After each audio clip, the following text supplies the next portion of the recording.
So hello friends, आप सभी लोगों का स्वागत है हमारे इस न्यू वीडियो में। So in this video we are just going to discuss the history part for the class 10th। And yes, जो मैंने आपसे वादा किया था दैट हम एक नया वीडियो लेकर आएंगे और मैं ये ट्राई करूँगा कि एटलीस्ट वीक में कम से कम 3 से 4 वीडियो तो आएँ, 3 तो कम से कम आएंगे। So let us start without delay.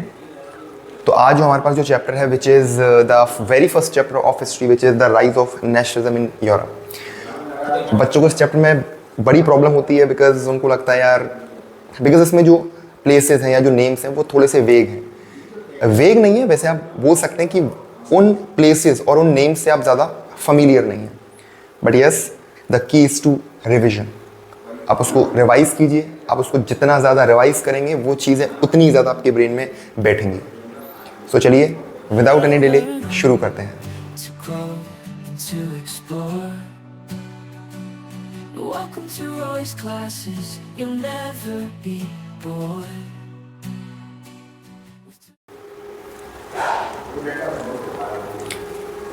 तो देखिए गाइज, हम इस चैप्टर में क्या क्या डिस्कस करने वाले हैं। तो हमारे जो मेन जो पॉइंट्स है जो हम डिस्कस करेंगे वो करेंगे हम the French revolution and the idea of the nation. कि भैया जो फ्रेंच रेवोल्यूशन है उसने किस तरीके से लोगों के अंदर एक नेशन स्टेट का आइडिया उसको इंस्टिल किया, कैसे उसको क्रिएट किया। क्लियर है? उसमें फ्रेंच रेवोल्यूशन का रोल क्या था। फिर हम आगे डिस्कशन करेंगे the making of nationalism in Europe. तो आफ्टर द फ्रेंच रेवोल्यूशन कैसे उसने इंस्पायर किया अक्रॉस द यूरोप के लोगों को।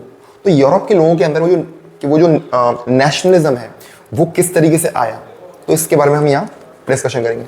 नेक्स्ट है एज ऑफ रेवोल्यूशन। तो एक बार जब नेशनलिज्म यूरोप में स्प्रेड हो जाएगा तो उसके बाद क्या होगा, सीरीज ऑफ रेवोल्यूशन स्टार्ट होंगे। तो हम इसमें पढ़ेंगे जुलाई रेवोल्यूशन पढ़ेंगे, हम इसमें ग्रीक वॉर ऑफ इंडिपेंडेंस पढ़ेंगे। तो बहुत सारी इसमें चीज़ें हैं जो हमें पढ़नी है। नेक्स्ट है yes the making of Germany and Italy, की यूनिफिकेशन जो है जर्मनी का और इटली का वो कैसे हुआ।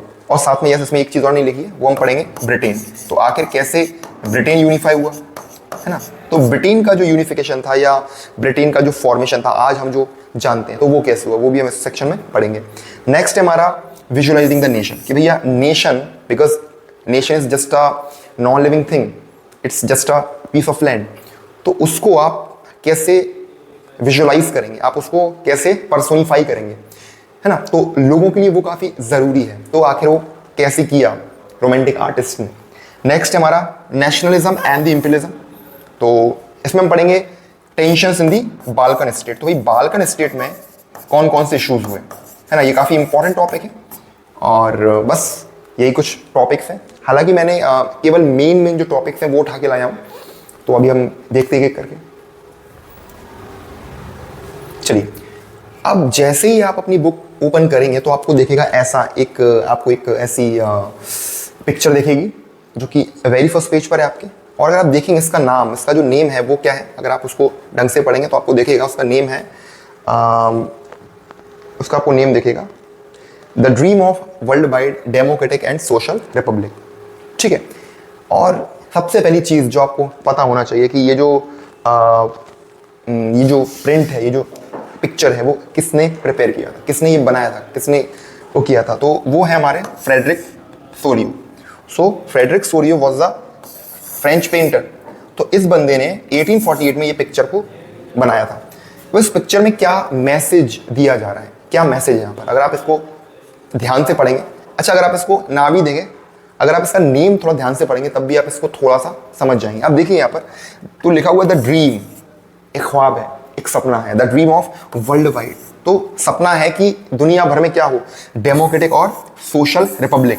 मतलब हर कंट्री कैसी बन जाए, हर कंट्री डेमोक्रेटिक बन जाए, हर कंट्री में क्या हो, रिपब्लिक हो। अब डेमोक्रेटिक क्या होता है ये लोग आप जानते हैं, but what is Republic. So Republic की ट्रू डेफिनेशन आप सभी लोग मुझे कमेंट सेक्शन में बताइएगा कि what does Republic mean. Clear है? तो आप सभी को ये बताना है कि आखिर जो रिपब्लिक है उसका मीनिंग क्या होता है। ठीक है। तो अगर आप इस पिक्चर को ध्यान से देखेंगे तो आपको ये देखेगा कि ऊपर जो है वो जीसस क्राइस्ट हैं और साथ में एंजल्स हैं and they are showering the blessings to whom, इतने सारे लोग। अब देखिए यहाँ पर, अगर आप देखेंगे यहाँ पे स्टार्टिंग देखिए आप यहाँ से ना, ये एक लाइन चलती आ रही है, देख रहे हैं आप, ये देखिए लाइन, देखिए लाइन, लोगों की लाइन देखिए, और सभी के हाथ में क्या है, ये देखिए एक लंबी सी लाइन चली जा रही है। तो ये बता रहे हैं कि एक दिन ऐसा आएगा जब अक्रॉस द वर्ल्ड दुनिया भर की कंट्रीज क्या होंगी, वो एक साथ आएंगी और वो अपनी जो मोनार्की रिजीम है उसके अगेंस्ट में रिवोल्ट कर देगी, और वो जो कंट्रीज है वो बन जाएंगी डेमोक्रेटिक और सोशल रिपब्लिक। तो यही ड्रीम था फ्रेडरिक भाई का, और अभी चल तो रहा है, हो रहा है कुछ हद तक, तो ये मतलब हो भी गया, लेट अस सी, ठीक है। और आपको नीचे दिख रहा होगा, अगर आप इसको ध्यान से थोड़ा देखेंगे तो आपको दिखेगा यहाँ पर कि नीचे जो है आपको दिखेगा कि ये यहाँ पर क्राउन्स जो है, क्राउन्स यहाँ पर, क्राउन्स के जो रिमेन्स हैं वो पड़े हुए हैं ना यहाँ पे, कि जो रेसिड्यू हैं, जो ब्रोकन जो क्राउन्स है वो यहाँ पड़े हुए हैं, और ये शोकेस करता है कि भाई एक दिन जो मोनार्की है वो इसी तरीके से ढह जाएगी, टूट जाएगी, अबॉलिश हो जाएगी। तो ये था फ्रेडरिक भाई का ड्रीम, तो हुआ है बहुत हद तक, ठीक है। तो भैया इस जो अपना जो पिक्चर है, इस पिक्चर में आप एक चीज़ ध्यान रखिएगा कि इसको किसने पेंट किया था, उसका नेम क्या था, और इसका जो ट्रू मीनिंग है वो क्या है, ठीक है। तो आप देखिएगा। अच्छा, अगर आप देखेंगे ना, इसी पिक्चर के ही बगल में आपको दो ग्लॉसरीज मिलेंगी। तो एक ग्लॉसरी जो है, एक ग्लॉसरी का मतलब है, अगर आप देखेंगे, एक ग्लॉसरी का जो वर्ड है वो है तुम्हारा यूटोपिया, और एक जो है, एक है मेरे ख्याल से एब्सोल्यूटिस्ट। तो आप देखिएगा, इन दोनों वर्ड्स को देखिएगा ढंग से, कि एक वर्ड तो दिया रखा है उसमें यूटोपिया, ठीक है, यूटोपिया दिया गया है। और चलो मैं कलर चेंज कर लेता हूँ, मुझे पता है कुछ बच्चे कहीं सारे दिख नहीं रहा है हमें, कोई बात नहीं। तो एक दिया, अरे कोई बात नहीं भाई, अच्छा ठीक है, एक वर्ड दिया गया यूटोपिया, और एक वर्ड दिया गया उसमें कौन सा, यस, एब्सोल्यूटिस्ट। तो भाई देखिए, यूटोपिया का मतलब होता है एक ऐसी सोसाइटी का ख्वाब देखना जो कि इतनी ज़्यादा आइडियल है, जो कि रियलिटी में एग्जिस्ट नहीं कर सकती, लाइक दिस, है ना। इसमें जो भाई साहब हैं उनको ये लग रहा है कि एक दिन ऐसा होगा कि अक्रॉस दी कंट्री, दुनिया भर की कंट्रीज क्या होंगी, वो साथ में आएंगी, और साथ मिलकर वो क्या करेंगी, वो साथ मिलकर आएंगी और अपनी कंट्रीज को डेमोक्रेटिक बना देंगी, रिपब्लिक बना देंगे लोग, और जितनी भी मोनार्की है वो सब जगह क्या हो जाएगा, शैटर हो जाएगा। बट ये थोड़ा सा उस टाइम के हिसाब से, 19वीं सेंचुरी के हिसाब से कैसा था, ये एक तरह सा यूटोपिया था, मतलब इतना ज़्यादा आइडियल कि ये रियलिटी में होना पॉसिबल नहीं है। अभी भी अगर आप देखेंगे तो बहुत सारी कंट्रीज ऐसी है जहाँ पर डिक्टेटरशिप है और वहाँ पर मोनार्की भी है। तो ये थोड़ा सा एक आप बोल सकते हैं यूटोपिया का एक जो एग्जाम्पल है वो फ्रेडरिक सोरियो का ये पिक्चर है ना। कुछ सोरियो बोलते हैं, कुछ सोरो बोलते हैं, तो check it on the Google, है ना, खुद भी करो थोड़ा बहुत कुछ। चलिए नेक्स्ट है एब्सोल्यूटिस्ट। एब्सोल्यूटिस्ट आप जानते हैं क्या होता है? एब्सोल्यूटिस्ट का मतलब होता है कि एक ऐसी फॉर्म ऑफ गवर्नमेंट जिसके पावर के ऊपर कोई भी कंट्रोल ना हो, uncontrolled power, like monarchy, like dictatorship, clear? तो ये होता है एब्सोल्यूटिस्ट। आगे बढ़े, चलिए अब हम आते हैं मेन चीज पर भाई, वो है हमारा, अगर आप देखेंगे तो जो हेडिंग बनी हुई वो बनी हुई है अपना French revolution and the idea of the nation. और उस जो सेक्शन में अगर आप देखेंगे, उस सेक्शन में ये जो पॉइंट है ये काफी इंपॉर्टेंट है। अच्छा, पहले तो मैं स्टार्टिंग करता हूँ कि आखिर इन सबकी शुरुआत हुई कैसे। आप सभी ने क्लास 9th पढ़ रखा है, और क्लास 9 में आपने जो वेरी फर्स्ट चैप्टर है जो हिस्ट्री का वो आपने भी पढ़ा है, दैट इज फ्रेंच रिवॉल्यूशन। तो उस चैप्टर में आपने क्या पढ़ा था कि 1789 में लोग आए फ्रांस के, they came together and they fought against the monarchy. और यस, उसमें बहुत सारी इंस्टेबिलिटी थी, ठीक है, बहुत सारी चीज़ें उसमें की उथल पुथल हुई, बट अल्टीमेटली वो क्या हुआ, अल्टीमेटली जाकर वो डेमोक्रेटिक बना। अब देखिए, अब मैं आपको जो पढ़ाने वाला हूँ वो है the steps by the French revolutionary. भाई ये क्वेश्चन ना कई बार एग्जाम में पूछा गया है, तो अगर आपके पास प्रीवियस ईयर क्वेश्चन का बैंक है या उसकी कोई बुक है तो आप उसमें ज़रूर इस टॉपिक को चेक कीजिएगा कि क्या ये क्वेश्चन आया है, बहुत बार आया है, ठीक है। तो मानिए, थोड़ा सा बिलीव कीजिए, ठीक है। हाँ भाई, तो बात करते हैं हम the steps which were taken by the French revolutionaries. अच्छा, अब आगे लिखा हुआ अगर आप देखेंगे तो इसमें लिखा हुआ है in order to create sense of collective identity among the French people। अब भाई इसका मतलब क्या है? देखो यार, देश तो बन गया है, ठीक है, देश तो बन गया। अब देश बनने के बाद भैया ये जरूरी है, इसको देख लो यार, कई बार क्या होता है, बंद हो जाता है। सो देश तो बन गया, अब ये भी जरूरी है कि लोगों के अंदर उस देश के प्रति फीलिंग्स हो। तो यहां पर ये जो जिम्मेदारी है ये आई फ्रेंच रिवॉल्यूशनरीज के ऊपर कि वो कुछ ऐसे तरीके निकालें जिससे लोगों को एक सेंस ऑफ कलेक्टिव आइडेंटिटी है, जिससे वो अपने आप को उस कंट्री से एसोसिएट कर पाए। जैसे आप में और मुझ में क्या कॉमन आइडेंटिटी है?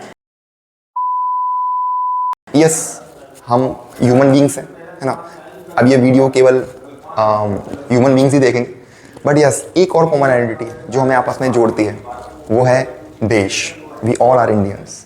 तो ये है आपके और मेरे बीच की कॉमन आइडेंटिटी, तो इसको ध्यान रखिएगा, ठीक। तो बात करते हैं पहले स्टेप के बारे में। तो जो पहला स्टेप था वो था the ideas of la patrie and नेसेटोए। What does it mean? It means, अच्छा, ये जो दोनों वर्ड हैं, these are the French word. So la patrie means होता है द फादरलैंड, द फादरलैंड, ठीक है। और ले सिटोए मीन्स होता है द सिटीजन। अब देखो भाई, कुछ ऐसी कंट्रीज हैं जहां पर उन्होंने अपनी कंट्री को एज अ मदर के फॉर्म में माना है, और कुछ ऐसी भी कंट्री है जहां पर उन्होंने अपनी कंट्री को एज अ फादर फिगर के फॉर्म में लिया है। तो फ्रांस एज अ कंट्री बाद में आकर हालांकि उसको चेंज कर देंगे, वो बन जाएगा, वो बन जाएगा, अब बताइएगा क्या बन जाएगा वो, ठीक है। तो यहाँ पर क्या किया कि जो फ्रेंच रिवॉल्यूशन थे बेटा, उन्होंने क्या किया, उन्होंने बोला कि भाई आज से जो फ्रांस है, हमारी जो कंट्री, हम उसको क्या कंसीडर करेंगे? द फादरलैंड, कि वो हमारे फादर की तरह, और हम सभी क्या, इसके सिटोए, हम सभी इसके सिटीजन्स हैं, या बोल सकते हैं हम सभी इसके बच्चे हैं। तो इससे क्या होगा? इससे एक यूनाइटेड कम्युनिटी बनेगी। इससे क्या बनेगी? इससे बनेगी एक यूनाइटेड कम्युनिटी। और जब यूनाइटेड कम्युनिटी बनेगी तो क्या होगा बेटा? यूनाइटेड कम्युनिटी जब बनेगी तो क्या होगा इससे कि सभी को मिलेंगे इक्वल राइट्स। सभी को क्या मिलेंगे? सभी को मिलेंगे इक्वल राइट्स। तो इससे क्या होगा? देश हमारा एक होगा, देश हमारा यूनाइटेड होगा, इंटीग्रल होगा। क्लियर? तो ये था हमारा फर्स्ट पॉइंट। सेकंड पॉइंट क्या था भाई? A new French flag was replaced. Yes बेटा, अब क्योंकि देश नया बन गया है तो सीधी बात है एक नया फ्लैग तो जरूरी है। आपको याद है? आपको कहां से याद होगा, आप तो उस टाइम पर होंगे नहीं, बट अगर आप थोड़ा सा यूट्यूब पर जाएंगे तो आप उसमें देखेंगे कि जब हमारा देश आज़ाद हुआ तो क्या से हुआ था। तो उसमें ऐसा था कि जब एक सेरेमनी हो रही थी तो उसमें क्या हुआ कि जो ब्रिटिश फ्लैग था उसको नीचे किया गया, और जो हमारा जो इंडियन फ्लैग था उसको है ना, उसको अनफोल्ड किया गया उसको, ठीक है। तो देखिए, तो क्या किया बेटा, उन्होंने भी एक न्यू फ्रेंच फ्लैग को मतलब वो लेकर आए, विच रिप्लेस्ड, किसको रिप्लेस किया उसने? Farmer royal standard. तो पहले जो राजा का जो फ्लैग था उस फ्लैग को वहां से हटा दिया गया, ठीक है। तो थर्ड पॉइंट देखिए, एस्टेट जनरल वाज इलेक्टेड। सभी को पता है एस्टेट जनरल, अगर आपने क्लास 9 थोड़ी भी ढंग से पढ़ी है तो आपको पता होगा estate general was a group of the members of 3 estate, है ना, जहां पर इन तीनों ही एस्टेट के लोग मिलकर कोई भी डिसीजन लेते थे। तो ये था अपना एस्टेट जनरल। तो इसका इलेक्शन हुआ और इसका नेम भी चेंज कर दिया। नेम क्या हो गया? नेशनल असेंबली, ठीक है। और बेटा इसमें ज्यादातर आपको याद होगा, ज्यादातर इसमें किस मेंबर के लोग थे? थर्ड एस्टेट के, बिकॉज आपको पता भाई है ना, ये लोगों ने वॉकआउट कर दिया था और इन्हीं लोगों ने फिर क्या किया था, बोला था भैया आज से हम ही एस्टेट जनरल हैं और आज से हम ही नेशनल असेंबली है। तो व्हाट इज नेशनल असेंबली, ये भी आपको कमेंट सेक्शन में बताना, ठीक है। मैं भी जानना चाहता हूँ कि मेरी जो ऑडियंस है वो कितनी ज़्यादा अवेयर है, वो कितना जानती है। क्लियर है? तो मुझे बताइए नेशनल असेंबली क्या है, ठीक है। नेक्स्ट है भैया अपना क्या? नेक्स्ट अपना न्यू हिम्स वर कंपोज्ड। अब देखो यहाँ पे जो हिम्स का मतलब वैसे अगर आप देखेंगे हिंदी ट्रांसलेशन तो वो होगा श्लोक, बट श्लोक नहीं है यहाँ पर ना, बिकॉज फ्रेंच लोगों को क्या पता कि श्लोक क्या होता है। बट आप मान सकते हैं कि हिम्स मीन्स यहाँ पे सॉन्ग्स, आप चाहते हैं सॉन्ग्स, है ना। तो नए सॉन्ग्स को कंपोज किया गया, ओथ्स लिए गए मतलब शपथ लिए गए, और मर्टर्स मीन्स शहीद, तो शहीदों को याद किया गया। तो जो कमेमोरेट को आप बोल सकते हैं रिमेंबर्ड, है ना, उनको याद किया गया। Why? All in the name of nation, all in the name of nation. It means देश के नाम पर ये सारे काम, ये सारे एक्शंस लिए गए, जैसे नए सॉन्ग्स बनाए गए, ओथ्स लिए गए देश के नाम पर, और शहीदों को याद किया गया। और यही सारी चीजें भी तो हम भी करते हैं। आप सभी लोगों ने 15 अगस्त पे तो जाते होंगे, या जो 26 जैन को भी आप स्कूल में जाते होंगे। हालांकि मुझे पता है आप में से बहुत सारे लोग लड्डू के लिए जाते हैं, ठीक है, बट आप जिससे वहाँ या देखते होंगे तो वहाँ पे देशभक्ति के गाने बनते हैं ना, गाने वहाँ चलते हैं, साथ में वहाँ शपथ लिया है, तो शपथ तो आप रोज़ लेते होंगे स्कूल की असेंबली में, और हम शहीदों को याद करते हैं कि उन्होंने हमारे देश के लिए क्या क्या किया है। तो यहाँ तक क्लियर है सभी को? क्लियर है तो पक्का बताओ फिर, तो आगे बढ़ता हूँ फिर मैं। चलिए और कौन सा स्टेप, ये देखो बेटा, नेक्स्ट स्टेप था बेटा वो था सेंट्रलाइज एडमिनिस्ट्रेटिव सिस्टम बनाया गया। मतलब तो जो पावर है ना, पावर को उन्होंने सेंट्रलाइज कर दिया, मतलब जो पावर थी वो सेंट्रल गवर्नमेंट के हाथ में आ गई, सारी पावर। अब जिन्होंने ये सिविक्स का फर्स्ट चैप्टर रीड किया है वो जानते हैं कि ये पावर शेयरिंग के अगेंस्ट है। बट देखो यार समझो, जब कोई कंट्री न्यू बनती है तो उस टाइम पर ये जरूरी है कि देश को एक रखना, तो वहां पर जरूरी होता है कि सेंट्रल गवर्नमेंट है वो ज्यादातर जो पावर है वो अपने पास रखे, है ना। क्योंकि ऐसा हमेशा एक खतरा ये बना रहता है कि अगर आपने जो पावर्स का ज्यादा डिवीजन किया तो हो सकता है वो जो आपके नीचे की जो टेरिटरीज हैं हो सकता है वो फ्री हो जाए, फिर देश एक कैसे रहेगा, है ना। तो पहले आप पावर रखिए, आप पहले सबको ये सिखाइए, उसके बाद फिर आप ये पावर दीजिए। क्लियर है? तो यहाँ पे क्या किया गया, सेंट्रलाइज एडमिनिस्ट्रेटिव सिस्टम बनाया गया। और उसने क्या किया, उसने यूनिफॉर्म लॉज बनाए हर सिटीजन के लिए, जो कि बहुत जरूरी है। तो किसी भी डेमोक्रेटिक कंट्री में ये यूनिफॉर्म लॉज होना बहुत जरूरी। इट मीन्स आप चाहे किसी भी क्लास से हो, आप चाहे किसी भी जेंडर से हो, रिलीजन से हो या कास्ट से हो, आप सभी लोगों पर इक्वल लॉ ही अप्लाई होगा। क्लियर है? आपने शायद सुना होगा equality before the law and equal protection of law, article 14। Clear? Article 14 या 15 मुझे बताना यार, है ना, मैं थोड़ा सा कंफ्यूज हो रहा हूँ कि आर्टिकल 14 है कि 15 है, आप मुझे बताइएगा इसके बारे में। चलिए नेक्स्ट है internal custom duties and dues were abolish. तो भाई इसको क्या किया गया, तो जितने भी इंटरनल जो कस्टम ड्यूटी थे, मतलब अब कस्टम ड्यूटी क्या होता है, जब भी आप कोई सामान मंगाते हैं, जैसे आप बोल सकते हैं इम्पोर्ट टैक्स बोल सकते हैं, आप इसको इम्पोर्ट ड्यूटी बोल सकते हैं। अब देखो बेटा, जो अपना जो इम्पोर्ट ड्यूटी है वो लगता है कंट्री टू कंट्री में, बट उस टाइम पर क्या चल रहा था, कंट्री के अंदर ही ये इम्पोर्ट ड्यूटी चल रहा था, जो कि सही बात तो नहीं है ना। आप ये इमेजिन करो कि सोचो कि इंडिया के अंदर ही अगर यूपी से सामान आ रहा है एमपी में, तो भाई जो एमपी गवर्नमेंट है वो लगा रही है टैक्स कि भाई साहब हमको चाहिए 20%, तो ये सही थोड़ी ना है, फिर देश एक कैसे रहेगा, समझ पा रहे हैं आप। तो इसीलिए इंटरनल जो कस्टम ड्यूटी था उसको हटा दिया गया, और साथ में जो ड्यूज थे, बाकी का जो टैक्स बचा हुआ था ना, ड्यूज स्कूल में फीस जमा करने जाते हो उसमें रखा था कि ड्यूज मस्ट बी क्लियर, वो सारी बातें, तो ड्यूज को भी हटा दिया गया। ठीक है, बहुत जरूरी है भाई देश को एक करने के लिए। सेकेंड लास्ट है यूनिफॉर्म सिस्टम ऑफ, ये क्या है, ये क्या है, वेट्स एंड ये क्या है, मेजरमेंट। ठीक है, तो क्या किया गया भैया, यूनिफॉर्म सिस्टम बना। यूनिफॉर्म मतलब एक समान सिस्टम बनाया गया वेट और मेजरमेंट करने का। भैया उस टाइम पर ऐसा होता था कि एक ही कंट्री के डिफरेंट स्टेट में अगर आप जाएंगे कोई सामान लेने जा रहा है, तो भाई सबका वेइंग स्केल अलग अलग है, सबका जो वेइंग का सिस्टम है वो डिफरेंट है। उससे क्या, उससे बनता है कंफ्यूजन, देश एक नहीं हो सकता उसमें, और मेजरमेंट का तरीका भी अलग है। तो आप उस चैप्टर में आप ये पढ़ेंगे, मैं आपको ये पढ़ाऊंगा अभी कि लाइक जर्मन आपका जो कॉन्फेडरेशन है ना, तो उसके जो 13 स्टेट्स में भाई बहुत ही दिक्कत थी कि आप मेंस में जा रहे हैं या आप और भी अगर आप किसी है ना डिफरेंट स्टेट में आ रहे हैं, तो वहाँ पर भाई सब, अगर आप ये कपड़ा लेने जा रहे हैं तो हर कोई जो कपड़ा है वो अलग अलग दे रहा है। क्यों? क्योंकि सबका जो मेजरमेंट का जो तरीका है वो डिफरेंट है, जो कि सही बात नहीं। और जो लास्ट है वो है भाई रीजनल डायलेक्ट्स वर डिस्करेज। तो भैया जितने भी जो लोकल बोलियां आती है ना, तो बिन सबन है, बिना क्या करो, हटा दो, है ना। मतलब लोगन से ये बोली गई कि भैया तुम जो है ना, तुम लोकल बोली नहीं बोलोगे। समझ में आ रही ये जो मैं बोल रहा हूँ?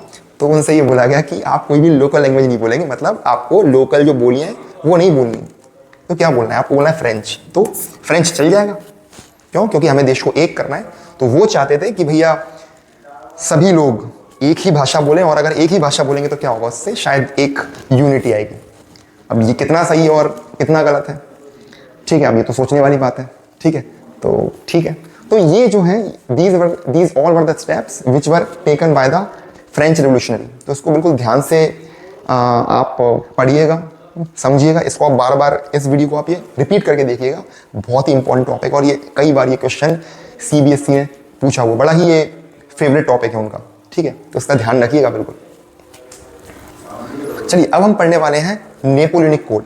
अब जो नेपोलियनिक कोड है इस तक हम आए हैं, तो उससे पहले आपको पता होगा कि हालांकि उन्होंने इतने सारे स्टेप्स तो लिए थे, बट उसके बाद क्या हुआ, उसके बाद आपको याद होगा कि उसके बाद मैक्सिमिलियन रॉबस्पियर का रेन ऑफ टेरर आया।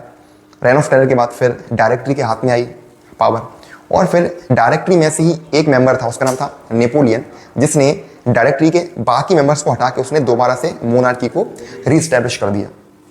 और भाई साहब लेकर आ गए अपना नया रूल, है ना, नया कोड जिसे बोलते हैं नेपोलियनिक कोड, है ना। कोड का मतलब होता है लॉ, कोड का मतलब होता है लॉ, रूल्स एंड रेगुलेशन। तो भाई साहब अपना लॉ लेकर आए, या इसका एक और नाम क्या था, सिविल कोड ऑफ 1804। ठीक है, तो भाई साहब जैसे ही 1804 में भाई साहब जैसे ही राजा बने वहाँ के, है ना, फ्रांस के, तो क्या किया भाई साहब ने, सिविल मतलब होता है लोगों के लिए, कोड आप जानते हैं लॉ, और कब बनाया था 1804। तो भाई इसका का जो एक और नाम है वो है सिविल कोड ऑफ 1804, इसको ध्यान रखिएगा। तो जैसे ही वो राजा बना तो उसने क्या क्या रिफॉर्म किया, बहुत अच्छे रिफॉर्म किए। ठीक है, अच्छा अगर आप चाहते हैं इसके बारे में, नेपोलियन यार मतलब बहुत ही इंटरेस्टिंग कैरेक्टर है ना, कैरेक्टर मतलब रियल लाइफ कैरेक्टर है, और मतलब है, मतलब उस बंदे में, है ना, ये कुछ ऐसे लोग होते हैं ना कि जिनके बारे में आप ये बोल सकते हैं कि you can hate him, you can love them, but you can't ignore them. तो ये उन कुछ कैटेगरी वाले लोगों में आता है। ठीक है, चलिए तो बात करते हैं भाई साहब ने क्या क्या किया। तो पहला काम जो किया, ठीक है, इसमें जो भी हम जो पढ़ने वाले ये सारे अच्छे काम है। तो पहला काम क्या किया, प्रिविलेजेस बेस्ड ऑन बर्थ को क्या किया भाई साहब ने, अबॉलिश कर दिया। ठीक है, तो क्या किया, बर्थ के बेस पर जिनको भी प्रिविलेजेस सभी लोग जानते होंगे, स्पेशल राइट्स, तो बर्थ के बेस पर जिनको भी स्पेशल राइट्स मिले हुए थे भाई उन सबको हटा। जैसे राजा का बेटा राजा नहीं बनेगा, हालांकि भाई साहब ने बाद में आकर अपने ही रिश्तेदारों को अलग अलग जगह पर गद्दी पे बैठा दिया, वो बात ठीक है, बट चलता है यार, है ना, बड़े लोग हैं, तो ये जो रूल्स है वो तो आम लोगों के लिए अप्लाई होता है ना, वो अपने लिए अप्लाई नहीं करते। तो यहाँ पर भी ऐसा ही है। तो क्या किया, जो स्पेशल राइट्स थे बर्थ के बेस पर उसको उसने क्या किया, अबॉलिश कर दिया। नेक्स्ट है, ये तो आप जानती है, तो भाई ऑलरेडी था वैसे, बट उसने और इसको और ज़्यादा आप बोल सकते हैं और ज़्यादा इसको रिफाइन किया। तो क्या किया उसने, इक्वलिटी बिफोर द लॉ को उसने स्टैब्लिश किया, मतलब इसको और ज़्यादा अच्छा कर दिया। नेक्स्ट है राइट टू प्रॉपर्टी को सिक्योर किया ना, ये बहुत इंपॉर्टेंट चीज़ है। अच्छा, वो चाहता था कि सभी लोग ज़्यादा से ज़्यादा पैसा कमाएं। रीजन, बिकॉज यार he was very ambitious and he just wanted to conquer whole Europe. Okay, first whole Europe, then the whole world. But in order to do so, he needed resources. और वो resources कहाँ से आएंगे, resources आएंगे जब लोग पैसा कमाएंगे, और जब लोग पैसा कमाएंगे तो क्या होगा, तो उससे उसको टैक्स मिलेगा। ठीक है, so that's why उसने क्या किया, राइट टू प्रॉपर्टी को सिक्योर किया कि भाई आपकी जो प्रॉपर्टी है वो आपकी रहेगी, आप तो खूब पैसा कमाओ, मैं उसमें कोई भी इंटरफेयर नहीं करने वाला हूँ।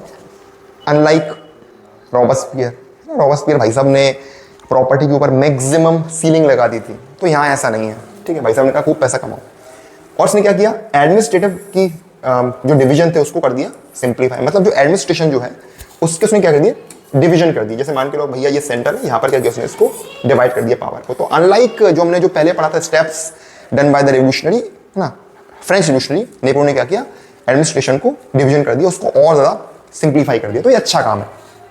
नेक्स्ट उसने क्या किया, फ्यूडल सिस्टम को अबॉलिश कर दिया। ये बहुत ही इंपॉर्टेंट चीज़ है भाई। तो फ्यूडल सिस्टम क्या होता है आप जानते हैं, इसे बोलते हैं जमींदारी सिस्टम। अगर मैं आपको बहुत ही सिंपल फॉर्म में बोलूँ तो पहले आपको पता था कि पहले जो नोबल्स होते थे, पहले जो लैंडलॉर्ड्स होते थे, है ना, तो ये लोग जो थे, ये लोग आपको पता ही है, आप 9th क्लास में आप ये पढ़ चुके हैं कि उन्होंने काफ़ी परेशान किया, है ना, पीजेंट्स को। तो यहाँ पर क्या किया, यहाँ पर इन्होंने भैया जमींदारी सिस्टम को ही खत्म कर दिया कि भैया अब जो पीजेंट्स हैं वो डायरेक्टली जो टैक्स देंगे वो मोनार्क को देंगे, किंग को देंगे। ठीक है, ना कि यहाँ पर ये जो मिडिल मैन जो बन के बैठे इनको नहीं। तो क्या किया भाई साहब ने, फ्यूडल सिस्टम को खत्म ही कर दिया ना। स्पेलिंग थोड़ी सी गलत है, अबॉलिश, ये ओ नहीं आएगा। ठीक है, थोड़ा सा टाइपिंग मिस्टेक हो गया।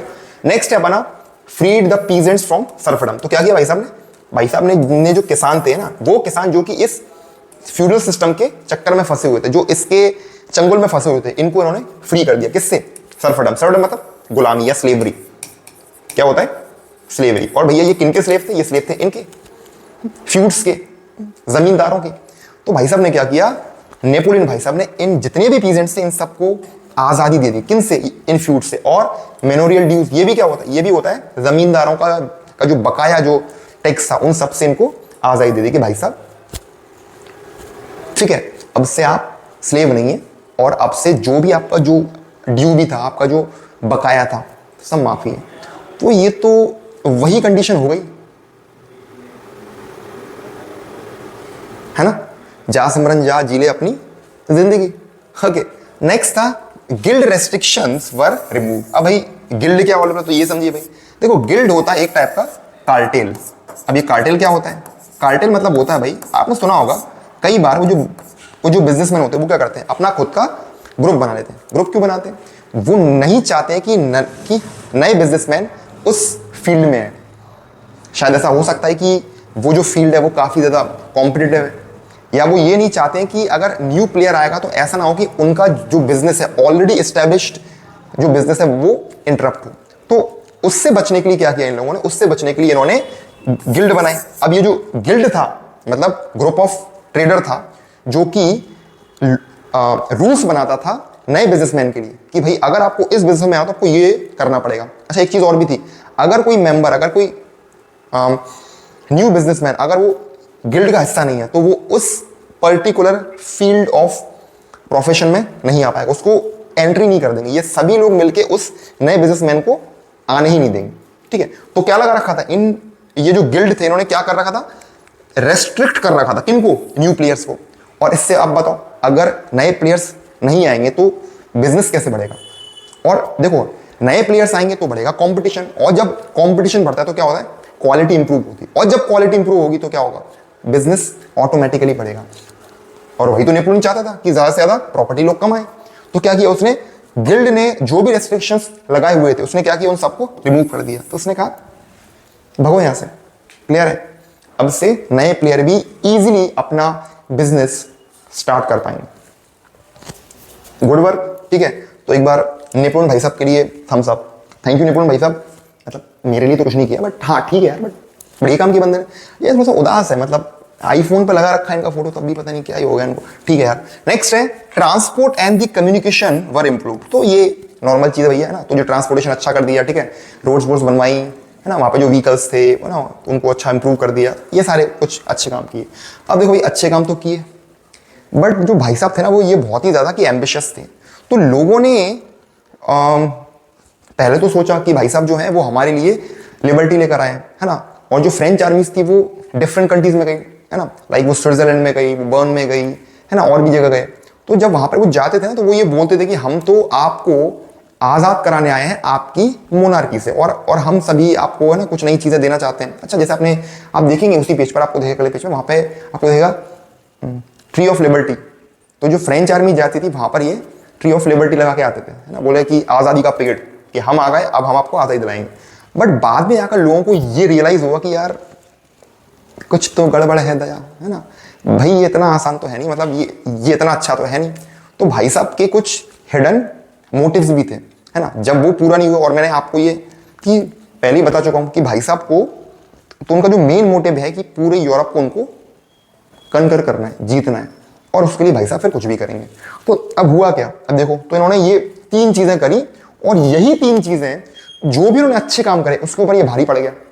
तो लोगों ने तो भैया इनिशियली इनको बहुत सपोर्ट किया, बट क्योंकि ये 3 चीजें हुई तो लोगों ने कहा अरे यार नेपोलियन। ठीक है, तो फर्स्ट पॉइंट क्या था भाई? टैक्सेशन बढ़ा दी। टैक्सेशन क्यों बढ़ा दी?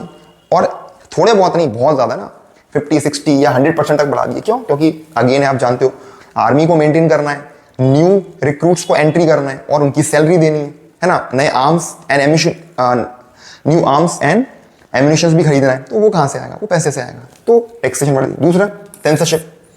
तो भाई साहब को बिल्कुल भी क्रिटिसिज्म बर्दाश्त नहीं था। तो नेपोलियन को कोई भी क्रिटिसाइज करे, ये नेपोलियन को बर्दाश्त नहीं था कि नहीं भाई, मुझे कोई क्रिटिसाइज नहीं करेगा चाहे कुछ भी हो जाए। ठीक है, और जो थर्ड पॉइंट क्या था? तो थर्ड पॉइंट था बेटा फोर्स्ड कॉन्स्क्रिप्शन। अब ये क्या होता है बेटा? ये होता है, कॉन्स्क्रिप्शन का मतलब होता है बेटा recruitment into the army. Recruitment in the army. ठीक है, तो भाई साहब क्या कर रहे थे? अब भैया ये बैटल लड़ने जाएं और वहां पर तो सोल्जर मारे जाएंगे, अब इनको न्यू सोल्जर चाहिए। ठीक है, तो क्या हुआ?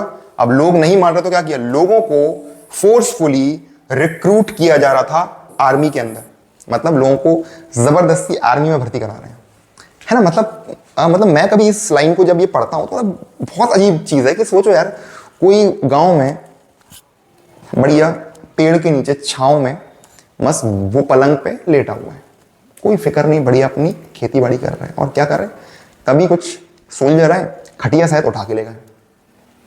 कह रहा भाई साहब क्या क्या क्या, वो बोल रहे हैं अरे चल आर्मी में भर्ती होना है।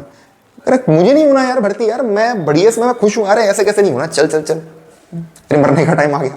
तो ये सारे काम हो रहे। तो ये जो चीजें करी यार, इससे ना थोड़ा सा लोग नाराज हो। अच्छा एक और चीज है ना, एक और चीज क्या था जो मैंने आपको बताया था, वैसे तो दूसरों के लिए था कि प्रिविलेजेस बेस्ड ऑन बर्थ उसने एंड कर दिया, बट खुद ने क्या किया भाई साहब ने, अपने डिफरेंट रिश्तेदारों का किया। जहां भी वो जाता था, जिस एरिया को वो जीतता था, वहां पे क्या किया उसने, वहां पर अपने रिलेटिव्स को बैठा दिया।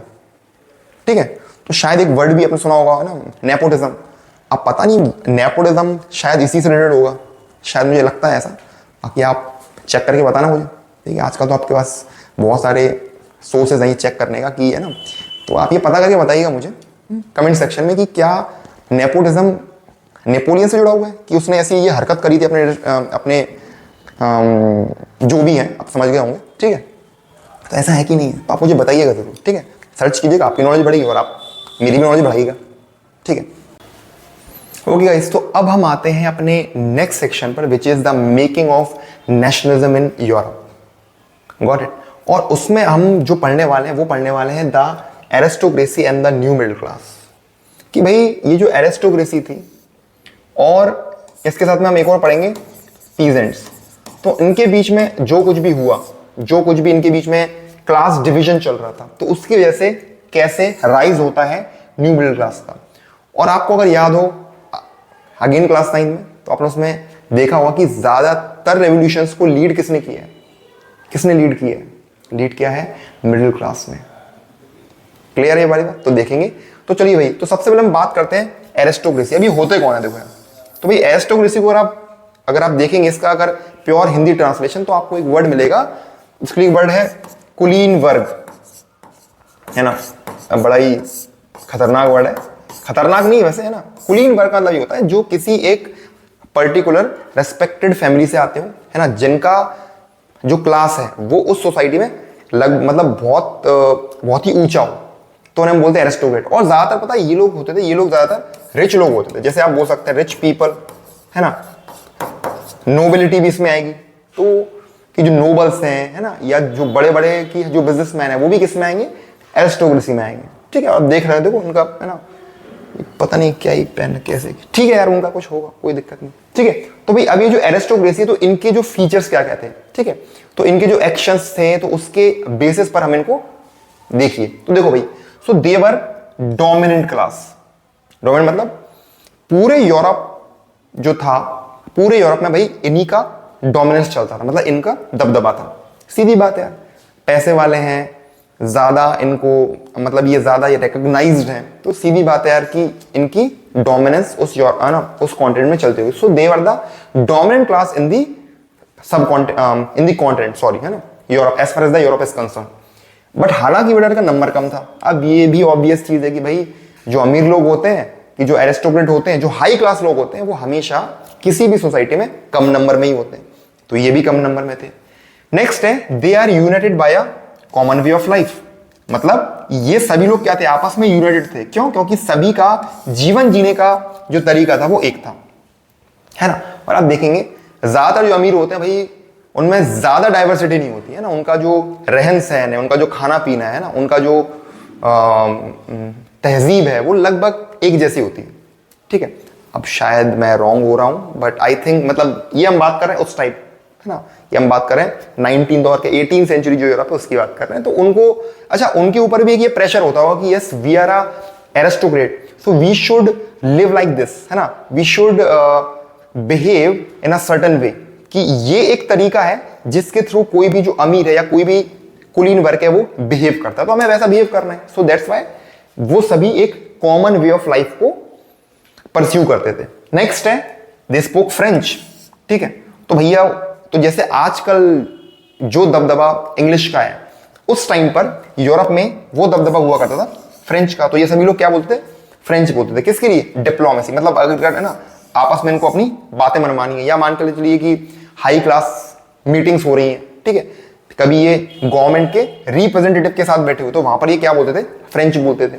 और तो मतलब कभी भी हाई सोसाइटी में बैठते थे, है ना। जैसे अगर आप देखेंगे आजकल ये चलता है ना कि जो थोड़े से जो हाई सोसाइटी में जो अपने आप को मानते हैं कि भाई हम तो काफ़ी अमीर हैं और हमारा जो क्लास है वो काफ़ी ऊपर हो गया, तो they start speaking English. Yes, even I am also speaking English, but यार मुझे तो यार बोलना पड़ेगा ना। आप देख रहे होंगे ना कि मैं तो मतलब कि हिंदी प्लस इंग्लिश बोल रहा हूँ, है ना। और ज़्यादा इंग्लिश अगर मैंने यहाँ झाड़ी तो, है ना, बहुत से बचेंगे सर ऊपर से निकल गया सब कुछ। और ये होता भी है ना।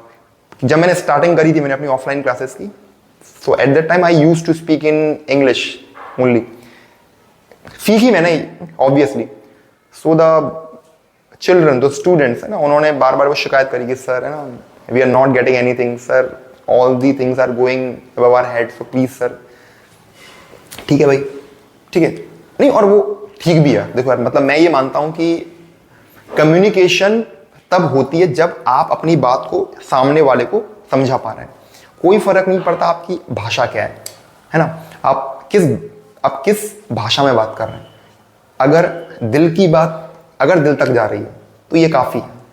बाकी सारी चीजें ठीक है, मतलब, है ना, मुझे ये प्रोफिशिएंसी आती है, वो आती है, ठीक है, आती तो आती है भैया, है ना, अपने पास रखो।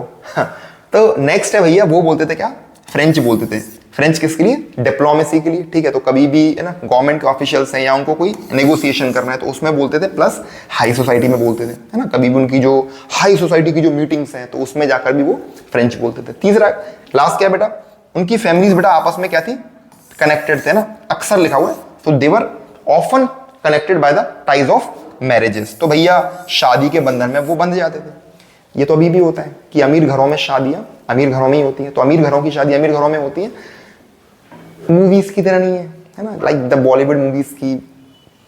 देखा ही होगा तुमने ना कि एक अमीर घर की लड़की है, एक गरीब घर का लड़का है, शादियां हो रही हैं। फालतू बात है ना। पैसा कमाओ भाई, बस मेरी पैसा कमाओ, अपना जो लेवल है वो थोड़ा सा ऊपर करो और थोड़ा सा अपना जो प्रोफेशन है उस पर ध्यान दो। हालांकि मुझे पता है क्लास 10th में, बट 10th में तो क्या हो गया, है ना, आप भी तो मूवीज देखते ही होंगे। और ये आजकल जैसी मूवीज आ रही हैं तो मूड तो, है ना, क्योंकि आप कच्ची मिट्टी के घड़े हैं, वो सब जाता होगा। तो थोड़ा सा रियलिटी में आओ ना, रियलिटी जो है उसको पकड़ो। तो उनकी फैमिली आपस में कनेक्टेड थी, ठीक है। तो इतना ही था इनके बारे में। अब बात करते हैं हम आगे, नेक्स्ट ही पीजेंट्री, ठीक है। मुझे पता है आपने इससे पहले वाला देख लिया, ठीक है, बट कोई बात नहीं, उसको मैं एडिट कर दूंगा। नहीं, मुझे आना ही है उसके ऊपर, है ना, वो थोड़ा सा पहले रख दिया, बट कोई बात नहीं। चलिए अब बात करते हैं भाई एरिस्टोक्रेसी अंदर न्यू मिडिल क्लास। ठीक, अब बेटा जो नेक्स्ट है अपना, तो हमने एरिस्टोक्रेसी की बात कर ली, अब बात करें अपन पीजेंट्री, है ना। इन सभी लोगों से कौन परेशान थी, परेशान थी पीजेंट्री। तो भाई देखो, ये जो पीजेंट्री थी इनके भी कुछ कॉमन फीचर्स थे, आप सभी लोग जानते हैं। तो भाई ये जो पीजेंट्री थी ना भाई, इनकी मेजॉरिटी थी, यस ऑब्वियसली, और ये बेचारे गरीब भी थे। सो मोस्ट पीजेंट्स वर पुअर। तो भाई ज्यादातर जो पीजेंट्स थे ना वो थे पुअर, वो थे गरीब। और भाई सीधी बात है, किसी भी सोसाइटी में जो गरीब लोग होते हैं वो ज्यादा ही होते हैं। सो यस, दे वर इन मेजॉरिटी, ऑब्वियस है।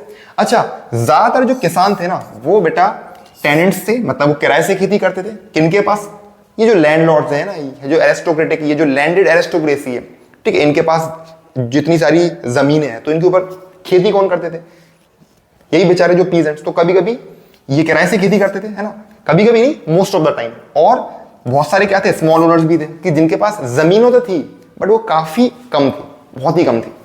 नेक्स्ट है भैया कि स्टिल, और हालांकि ये सब था बट फिर भी क्या करते थे, still the majority of land farmed bye them.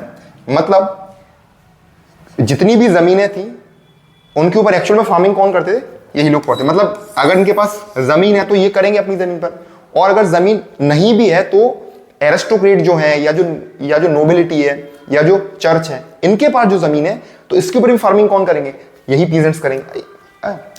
अब ये नाम ही पीजेंट्स है तो यस, मतलब ये ऑब्वियस चीज है कि वही करेंगे खेती। नेक्स्ट है, इसके बावजूद despite all these things they still had to pay heavy taxes. Heavy, मतलब देख रहे हो इतना काम कर रहे हैं बेचारे, फिर भी इनको ये टैक्स देना है ना। टैक्स इनको मतलब इम्पोज किया जाता था इनके ऊपर, हैवी टैक्स। तो बेचारों के पास वैसी रिसोर्सेज नहीं है और ऊपर से ये सारी चीजें हो रही हैं। So very pathetic condition. और आज भी अगर आप देखेंगे तो सबसे ज़्यादा जो बुरी कंडीशन है वो किसान की है।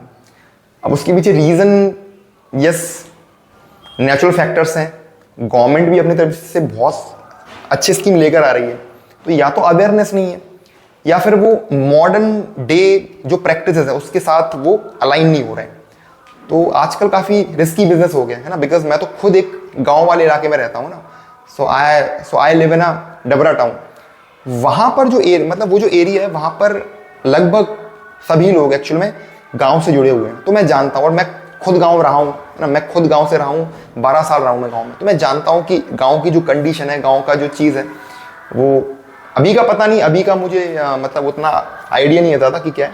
ठीक है, अच्छा नेक्स्ट जो हमारा पॉइंट है वो है मिडिल क्लास। तो आपने देखा कि जो एरिस्टोक्रेट हैं और जो पीजेंट्री हैं, इनके बीच में बहुत ज़्यादा क्लास डिवीजन हो गया है, बहुत ज़्यादा डिस्क्रिमिनेशन हो रहा है।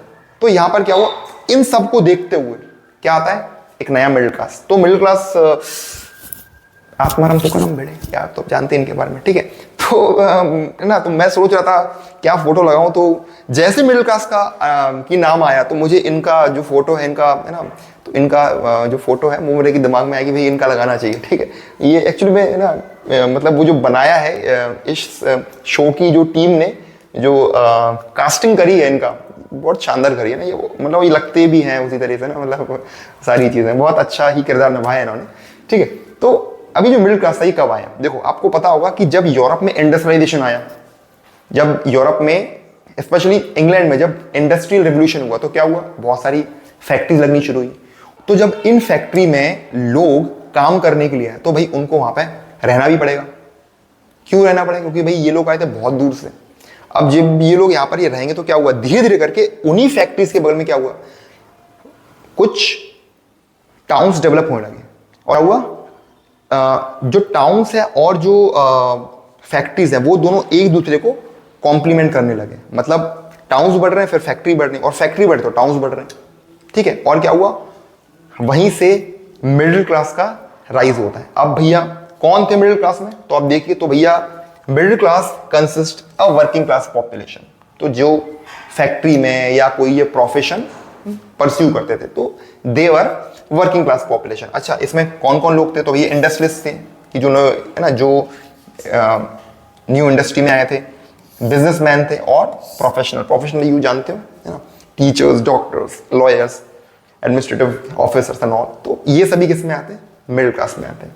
अच्छा भाई, हालांकि ये भाई इनका नंबर भी काफी कम था, कब तक, 19th सेंचुरी तक, क्योंकि 19th सेंचुरी तक इंडस्ट्रियल रिवोल्यूशन हुआ था बट वो उतना ज्यादा ग्रो नहीं कर पा, मतलब ग्रो किया था बट उसका जो फायदा मिलना शुरू किया कब के बाद, 19th सेंचुरी के बाद में।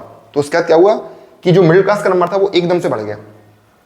और यस, दे वर एजुकेटेड, है ना, ये सबसे इंपॉर्टेंट चीज है भाई कि the middle class were educated, and because they were educated, because they were intellectual, and because they were able to see the class difference between peasants and the aristocracy. उनको लगा यार ये क्या चल रहा है सोसाइटी में।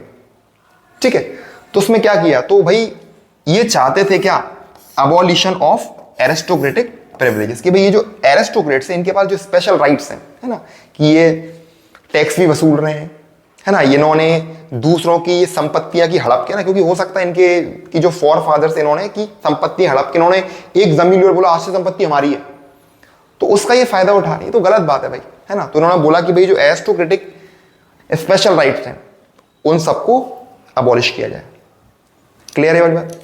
तो आज हम इस वीडियो में इतना ही करेंगे, ठीक है। बाकी के और भी इसके जो पार्ट्स आने वाले हैं, और मैं ये ट्राई करूंगा कि अगले 1 या 2 दिन में कि इसके बाकी के पार्ट्स, है ना, मतलब अगला पार्ट इसका आ पाए। तो इस वीडियो में, क्योंकि ये पहला वीडियो है तो हो सकता है इसमें बहुत सारी खामियां हों, ठीक है, बहुत सारी गलतियां तो नहीं बोलूंगा बट यस फ्लुएंसी का लेवल हो सकता है, तो प्लीज उसको बेयर कीजिएगा। बाकी आपको इस वीडियो में क्या और चीजें आपको लगता है कि इस वीडियो में मैं शामिल कर सकता हूं, हालांकि मैंने इसको ज्यादा डिटेल्ड नहीं रखा है बट हाँ इसकी कुछ छोटी छोटी जो चीज़ है, लाइक जो बॉक्सेस में जो आइटम है, उन बॉक्सेस जो आइटम के लिए मैं अलग से एक वीडियो बनाऊंगा जिसमें मैं आपको ये बताऊंगा कि आपको उन बॉक्सेस में क्या क्या पढ़ना है, ठीक है। तो वो मैंने इस मेन वीडियो में शामिल नहीं किया, उसके लिए मैं एक अलग से डेडिकेटेड वीडियो बनाऊंगा। ओके गाइस, सो आपको ये वीडियो कैसा लगा, इसमें और क्या इंप्रूवमेंट मैं कर सकता हूँ, ठीक है, तो आप मुझे बताइएगा। कहाँ बताएंगे आपको बताइए, सो इन द कमेंट सेक्शन। और अगर कोई क्वेश्चन हो इससे रिलेटेड तो प्लीज पूछिएगा, क्लियर, और शेयर कीजिएगा। अगर आपको लगता है कि इट इज वर्थ शेयरिंग तो please share it with your friends, with your classmates. Okay guys, bye bye.